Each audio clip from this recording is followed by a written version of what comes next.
Notre titre d'aujourd'hui, c'est l'une leçon sur la cupidité et l'éthique du voisinage. Mais avant tout, nous allons d'abord féliciter les léopards de la RDC qui viennent de se qualifier ce matin contre l'Ouzbékistan, mené à 1-0 en premier mi-temps. Et ils sont revenus à la charge en deuxième mi-temps et ils ont marqué 3 buts. En tout cas, félicitations. Je pense que c'est comme ça que nous voulons voir cette équipe des Léopards. Je pense que le coach doit plus faire confiance à son équipe, à son attaque et essayer de faire le jeu au lieu de défendre chaque fois. Ce n'est pas. Je pense que ça ne nous va pas. Ok, revenons maintenant à notre sujet du jour. Donc, je disais que nous allons parler des sanctions sur l'or rwandais pour essayer de comprendre un peu ce qui se passe. Le Rwanda est un pays qui ne possède quasiment pas d'or dans son sous-sol. Mais il était en passe d'exporter plus de 2 milliards de dollars par an, selon les projections. Vous imaginez, un pays qui n'a rien dans son sous-sol, mais qui allait atteindre cette année plus de 2 milliards de dollars d'exportation, selon les projections du FMI. Comment est-ce possible? La réponse est brutale, mais c'est la vérité. Cet or venait de l'Est du Congo. Des mines contrôlées par les rebelles M23, soutenues militairement et logistiquement par Kigali. Donc il a été mentionné dans tous les rapports de l'ONU et de tous les organismes des droits de l'homme que c'est Kigali qui planifiait tout. Donc cette guerre à l'est du Congo n'est autre qu'une guerre économique. Selon le Trésor américain, au moins 60 kilos d'or valant des millions de dollars ont été acheminés au début de cette année 2026. Depuis l'est du Congo jusqu'à la raffinerie de Gasabo, la raffinerie dont nous allons parler aujourd'hui, qui a été sanctionnée par le Trésor américain sous la supervision directe des forces de défense du Rwanda. Pendant que les familles congolaises, les familles sont dispersées, sont en train de fuir les combats, pendant que les enfants sont recrutés de force dans des mines artisanales au Kivu, cet or traverse les frontières, entre dans une raffinerie moderne de Kigali et ressort propre, prêt à être vendu à Dubaï et en Chine. Kinshasa saigne, Kigali encaisse. Et le monde ferme les yeux. C'est grave ce monde dans lequel nous sommes en train de vivre. Apparemment, nous sommes en train de retourner à l'ancien temps, au temps du plus fort, de la loi du talion. Apparemment, nous commençons à revivre ça de nos jours. Les exportations d'or du Rwanda sont passées de 1,5 milliard de dollars en 2024 à 517 millions en 2025, après les sanctions européennes de mars 2025. Je pense que nous allons essayer de comprendre la raison. Alors qu'ils étaient déjà à 1,5 milliard en 2025, après la sanction, parce que la première sanction, ce n'est pas cette sanction américaine. C'est d'abord l'Union européenne qui avait commencé par sanctionner cette même raffinerie-là de Gasabo. Et directement, quand on a sanctionné, ils ont baissé de 1,5 milliard à 517 millions en 2025. Donc là, vous comprenez déjà que malgré tout ce qu'ils peuvent prétendre, cet or ne vient pas du Rwanda. Pourquoi? Parce qu'une fois quand on sanctionne, leur recette commence à baisser. Donc ça prouve que ce n'est pas leur or, c'est l'or qui vient d'ailleurs, donc de la RDC. Alors, qui est Gasabo Gold Refinery? Selon Business Insider Africa, Gasabo n'est pas une simple raffinerie. C'est le nœud central d'un réseau sophistiqué de blanchissement d'or. D'or du conflit, bien évidemment. Donc, l'or est extrait dans les zones minières du Sud Kivu, sous le contrôle du M23, AFC M23, RDF. Il est transporté par route ou par air jusqu'à Ruzizi. Ruzizi qui est à la frontière du Rwanda. Et des soldats rwandais supervisent le transit jusqu'à Kigali. Donc l'heure est escortée de Ruzizi jusqu'à Kigali par les forces militaires rwandaises. Et l'or arrive chez Gasabo, il est raffiné et entre dans les circuits commerciaux légaux internationaux. C'est là qu'on parle de blanchissement. Là, quand ça sort, ça devient comme de l'or propre, prêt à être vendu partout et voilà. Pendant ce moment-là, les enfants sont recrutés de force. Les familles entières sont dispersées, sont en train de fuir les combats. Alors, Gasabo Raffinerie, le président du conseil s'appelle Jean-Malik Kayobouchi, quelque chose comme ça. C'est un Rwandais. Et lui aussi a été sanctionné. Il a été sanctionné au même moment que la raffinerie. Posons-nous la question que les grandes puissances tardaient à poser à propos de cette situation. Comment un pays sans or peut-il exporter 2 milliards de dollars d'or? C'est mathématiquement impossible sans un système organisé de pièces transfrontalier. Et ce système avait un nom, Gasabo. Les sanctions américaines et européennes ne font que confirmer ce que les Congolais savent depuis longtemps. Pas tous les Congolais, malheureusement. Ce que les Congolais que je peux appeler de bonne qualité savent. Ou ce que les Congolais de bonne qualité acceptent. Parce que tout le monde sait, mais il y a quand même une partie des Congolais qui pensent autrement. On va y revenir après. Maintenant, les accords de paix de Washington signés en décembre 2025 entre Kigali et Kinshasa, on peut se demander, est-ce qu'ils sont sincères ces accords-là? Pourquoi l'armée rwandaise, RDF, sanctionnée elle aussi le 2 mars 2026, supervisait-elle encore des convois jusqu'à maintenant? Il y a lieu de se poser des questions, mais on ne peut pas donner des réponses hâtives.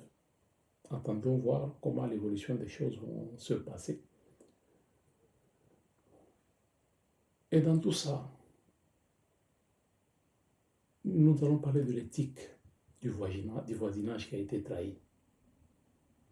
Vous savez, le secrétaire américain au Trésor, il s'appelle comment, Scott Bessent, l'a dit clairement, les richesses minérales de la RDC appartiennent de droit au peuple congolais. Mais, au-delà de la diplomatie américaine, c'est une vérité africaine fondamentale qui est bafouée. Tout le monde le sait, mais tout le monde se tait. L'Afrique a été construite sur des valeurs de solidarité. Ubuntu. Ubuntu, ça signifie « je suis parce que nous sommes ». Donc, c'est le vivre ensemble, c'est le vivre en communauté. C'est un principe fondamental pour le peuple africain. Mais apparemment, le Rwanda, peut-être il ne se sent pas concerné parce que quand on parle de Ubuntu, on parle des Bantous. Mais eux, comme ils ne se considèrent pas comme tous les Africains, ce sont des neurotiques et ils pensent qu'ils sont de la race supérieure aux autres. Peut-être c'est pourquoi ils pensent toujours à dominer. Ils ont des plans macabres, des plans machiavéliques d'être toujours au-dessus, de vouloir être au-dessus des autres, alors qu'ils n'en ont pas les moyens. Donc, l'Afrique a été construite sur ces valeurs-là de solidarité. Le Rwanda et la RDC partagent une frontière, une histoire. Des familles sont mélangées. La trahison est donc double, géopolitique et fraternelle également. Parce que, qu'on le veuille ou pas, on ne va pas déplacer les frontières. Le Rwanda sera notre voisin. Les familles se sont mariées. Il y a des Rwandais qui se sont mariés aux Congolaises et des Congolais qui se sont mariés aux Rwandaises. Donc, cette cohabitation-là, il n'y a pas moyen de... La cohabitation existera, quoi qu'on fasse, quoi qu'on veut. La cohabitation entre Rwanda et la RDC existera. La Bible, d'ailleurs, enseigne dans Proverbe 11, chapitre 1, si j'ai une bonne mémoire, qu'une balance fausse est en abomination à l'Éternel. Une balance fausse est en abomination à l'Éternel. Et chaque gramme d'or congolais transformé illégalement à Gasabo est une balance fausse. C'est très profond, hein, mais c'est ce qui exprime un peu la situation que nous sommes en train de vivre entre la RDC et le Rwanda. C'est aussi comme l'histoire biblique de Caïn et de Abel. On peut dire que c'est cette histoire-là qui est en train de se rejouer au cœur de l'Afrique des Grands Lacs, entre le Rwanda et son frère, le Congo, où un frère préfère prospérer sur le meurtre de l'autre plutôt que sur la coopération. En tout cas, cet exemple de Caïn et Abel illustre ce qui se passe présentement entre la RDC et le Rwanda. Maintenant, qu'est-ce qui doit être fait pour éviter cela? Je pense qu'il faut vraiment une bonne traçabilité de l'or à la source.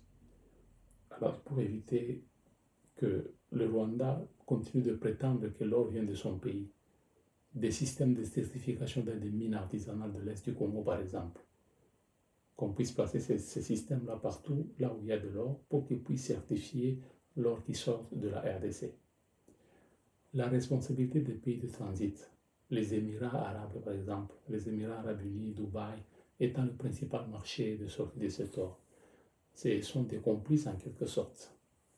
L'application des accords de paix de Washington avec des mécanismes de vérification indépendants.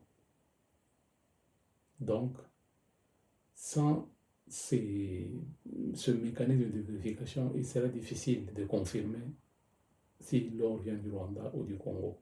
Et puis des sanctions africaines. Pourquoi les Africains restent toujours derrière? On abat les oreilles chaque fois en disant que les solutions africaines, les problèmes africains. Mais qu'est-ce que l'Afrique est en train de faire? Qu'est-ce que l'Union africaine est en train de faire dans tout ça? L'Union africaine ne peut pas laisser les USA et l'Union européenne être le seul garant de la justice du continent. Et quel est son rôle finalement? Quel est le rôle de cette Union africaine? C'est une question qu'on se pose. Je pense que l'Union africaine doit se réveiller et se remettre en question. L'or du Congo est une bénédiction. Est une bénédiction que Dieu a donnée au peuple congolais. Mais entre les mains des cupides et des frontières poreuses, cette bénédiction est devenue une malédiction, malheureusement. Les sanctions sur Glassabou sont un signal fort, bien sûr, mais un signal ne suffit toujours pas. Il faut une justice durable, une éthique du voisinage retrouvée entre nos deux pays, le Rwanda et la RDC, et une Afrique qui se lève pour défendre ses propres richesses. Ici, c'est Perspective Afrique et nous continuerons à dire la vérité même quand elle dérange. Donc, pour conclure, les sanctions que les États-Unis et l'Union européenne sont en train d'infliger au Rwanda c'est prouvé noir sur blanc que c'est en train d'affaiblir les financements des mouvements rebelles. Donc si nous continuons sur cette lancée, ce n'est qu'une question de temps, une question de mois. Le groupe rebelle va se retrouver asphyxié et ils n'auront pas les moyens nécessaires pour continuer cette guerre-là. Parce que la guerre coûte cher, extrêmement cher. Déjà, pendant qu'ils sont en train de piller l'or de la RDC et le coltan, ils n'arrivent même pas à bien payer les soi-disant militaires qu'ils utilisent.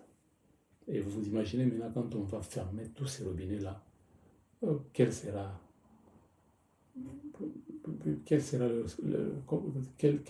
moyen ils auront encore pour continuer. Donc, ça sera difficile pour eux.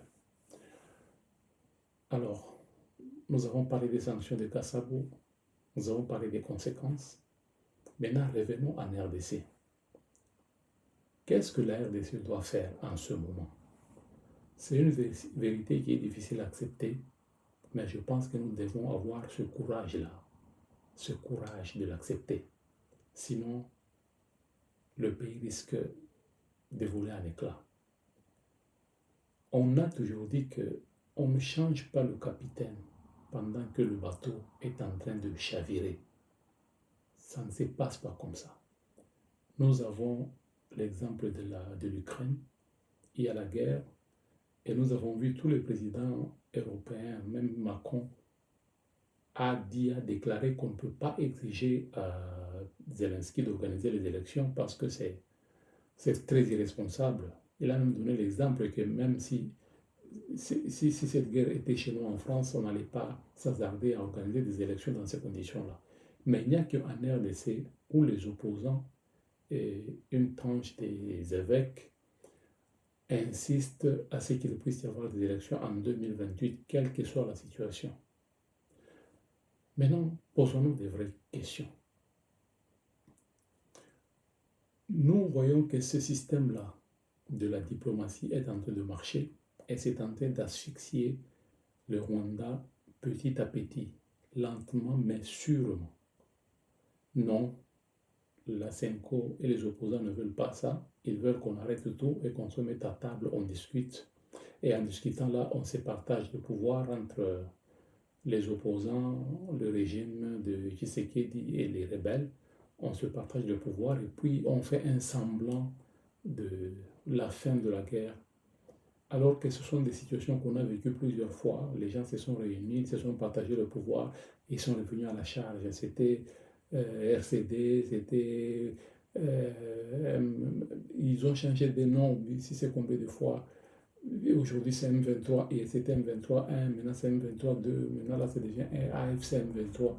Donc ce sont les mêmes personnes qui viennent, on les intègre dans les institutions. Après, ceux qui restent là, ils s'organisent pour aller recréer encore d'autres groupes, ils reviennent encore. Finalement, nous allons nous retrouver avec tout le Rwanda incorporé dans notre système. Parce que c'est ce qu'ils veulent. Et comme conséquence, une fois qu'il y a un petit conflit, nous sommes trahis de l'intérieur parce que tous les gens là qu'on a brassés, là, qu'on a mixés, une fois qu'on a des conflits avec le Rwanda, ils se retournent contre nous et ils prennent la cause du Rwanda. Donc déjà, nous l'avons déjà expérimenté plusieurs fois. Tout le monde peut comprendre que ça n'a pas marché, ça n'a pas donné de solution. Mais on se pose la question pourquoi les opposants ainsi que les évêques insistent en ce qu'on recourt à la même stratégie alors que sans montrer ses limites. Qu'est-ce qui se cache derrière tout cela? C'est clair. Maintenant, tout homme averti peut comprendre que les opposants et les évêques sont derrière l'ennemi de la RDC. Ici, ce n'est pas question d'être du pouvoir ou de l'opposition. Moi, je fais des analyses neutres. Je ne suis ni d'un camp ni de l'autre camp. Mais nous voyons les choses telles que ça se passe. Et nous avons le droit de nous poser de vraies questions et d'analyser. Parce que nous savons, et puis nous avons même appris que la CENCO est en train de s'apprêter pour aller encore à Goma, pour aller faire d'autres consultations, pour avoir leurs avis sur la révision de la Constitution. Alors qu'en coulisses, il paraît qu'ils vont là-bas pour rencontrer Kabila. Donc c'est ça la vraie raison. Alors, je ne sais pas. Selon notre analyse, les Occidentaux sont tentés de faire semblant. Ils ne sont pas d'accord. D'ailleurs, Macron est clair, il l'a dit. Ils ne sont pas d'accord avec les sanctions américaines. Donc, pour la France, il fallait que les Américains ne puissent pas sanctionner le Rwanda, que le Rwanda continue à piller et à les servir comme il le fait toujours. C'est pourquoi, comme pendant la colonisation, les Occidents utilisent l'Église catholique pour essayer de bloquer tous les plans que le pays est en train de mettre en place pour s'en sortir. Parce que pour les Occidentaux, pas question que la RDC puisse sortir la tête de l'eau. Il faut qu'on reste dans ces conditions-là pour leur permettre de nous contrôler, de contrôler nos minéraux, ce que toutes nos richesses. Parce que laisser la RDC s'émanciper, c'est un risque pour les pays occidentaux. Et ce n'est pas tous les pays, en tout cas, mais principalement la France, la Belgique, ainsi que tous les pays de l'Union européenne. Donc,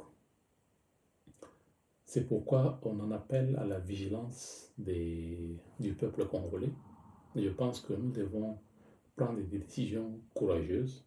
Si il faut que le président en vigueur, le président qui est en fonction reste en place jusqu'à ce que la guerre va terminer, nous devons avoir ce courage-là de l'accepter.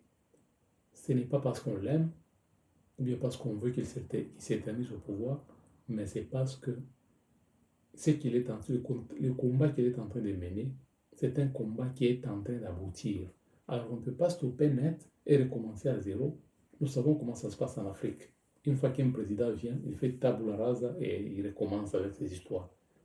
Et la prière du Rwanda, le souhait du Rwanda, c'est que Tshisekedi parte pour que quelqu'un lors de leur obédience puisse arriver au pouvoir, afin qu'il puisse continuer de nous contrôler comme il le faisait avant.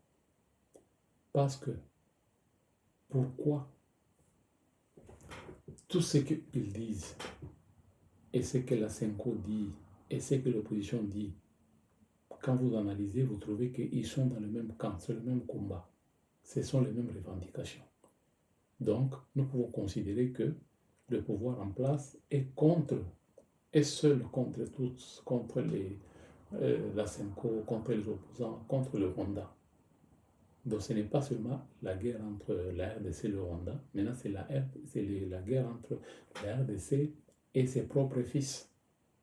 Là, je pense que le gouvernement doit prendre des mesures, peut-être des mesures impopulaires, mais mener cette guerre jusqu'au bout, afin que la solution...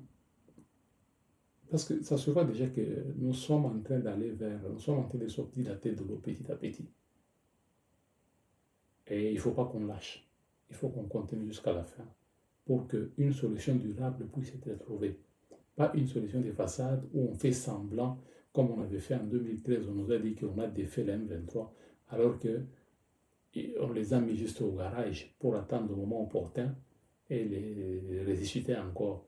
Et la même personne qui a dit, le président Kabila qui avait dit qu'il les a défaits, lui-même revient aujourd'hui pour nous dire que non, les aspirations, le combat du M23, c'est l'aspiration du peuple congolais. Et je pense que tout le peuple congolais doit comprendre, faire une barrière contre tous ces gens-là qui disent par contre que le pouvoir en place est tenté de maintenir cette guerre-là pour faciliter la balkanisation. Non. Par contre, c'est eux qui veulent la balkanisation. Parce que si aujourd'hui, on accepte que le M23 puisse venir encore se mettre à table avec le gouvernement pour partager le pouvoir, la prochaine fois quand ils vont essayer de nous faire du mal, ils ne vont pas rater. Parce que cette fois-ci, ils étaient surpris. Ils ne s'attendaient pas à ce que Félix Tshisekedi pourrait le mettre en déroute comme il a fait. Ils sont aussi intelligents. Maintenant, si on leur donne encore une autre occasion de venir nous infiltrer, cette fois-ci, ils seront prudents. Ils ne vont pas commettre les mêmes erreurs pour qu'on puisse les débouter comme on est en train de les débouter. Donc, c'est comme Félix Ouazira disait, quand quelqu'un est déjà parti et qu'il revient, c'est qu'il a oublié quelque chose. Il est venu pour achever. Donc, c'est sur cette note-là que nous allons conclure l'émission d'aujourd'hui en appelant à la vigilance du peuple congolais et de la solidarité du peuple africain.